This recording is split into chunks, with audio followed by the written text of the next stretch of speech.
So here I'm going to just show that what we are expecting to see from your program.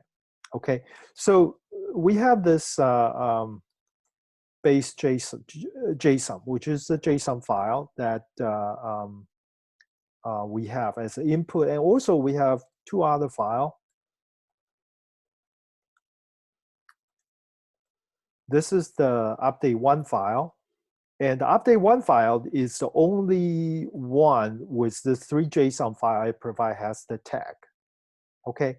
And then update2, they're both belong to the same post, by the way. So this one you can see is just adding a new two into this original JSON. So when I do this, I'm actually going to do this. I first look at F5W parse. Parse is the one just try to check whether your JSON is actually correct, but it's also generate, for example, if you look at the base, it will generate this, what we call, this format is called toStyle string. This is a style string that's actually, it's the same as what I showed you before, but it actually produced with the style. But the other thing they did is that the reverse order. They do everything alphabetic order. So the original one actually data count first, then count. But when you do styled string, it actually alphabetic order to the count goes first and then data. Okay. So let me actually save this as this is, I call it BBB0. Okay, I save this style into BBB0.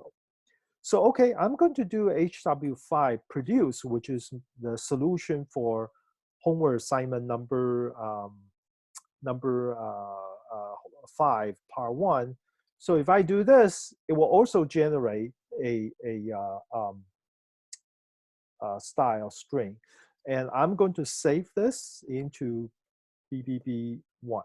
Okay, so now I have a BBB0, which is actually just parse it.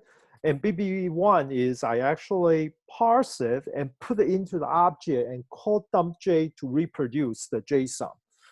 And then if you have any, if your program is correctly, then these two files should be the same. You see, there is no difference. Okay, if I, however, modify, just say I modify this, say I get rid of this one line, say I forgot to generate one of the element, then if you say diff, it's going to tell you that you're missing something. So diff is a tool, is a difference to help you to do that. So your program is supposed to generate, take from this output to do all step 1 and step 5, and the diff should be no difference.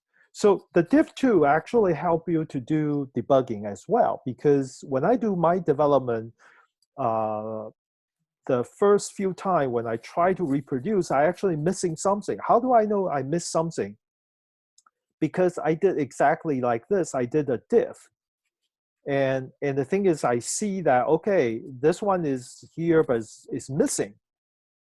So this gives me a lot of information for me to go back to my code to see, oh, where's my logical error, where I actually missed this and that. And that helped me to debug my program. And then very quickly, I realized that's a problem I added to that. I kind of diminishing the difference between what I'm expecting and what I'm getting from my program. And then I'm getting closer and closer. So that's the process I think you need to go through in order to develop this program. Okay. Is that okay, or do you have any question?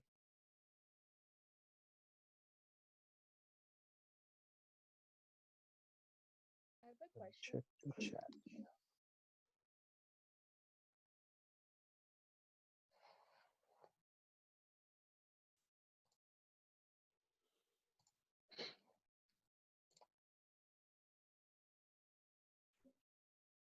Okay, I'm going to stop recording for this one.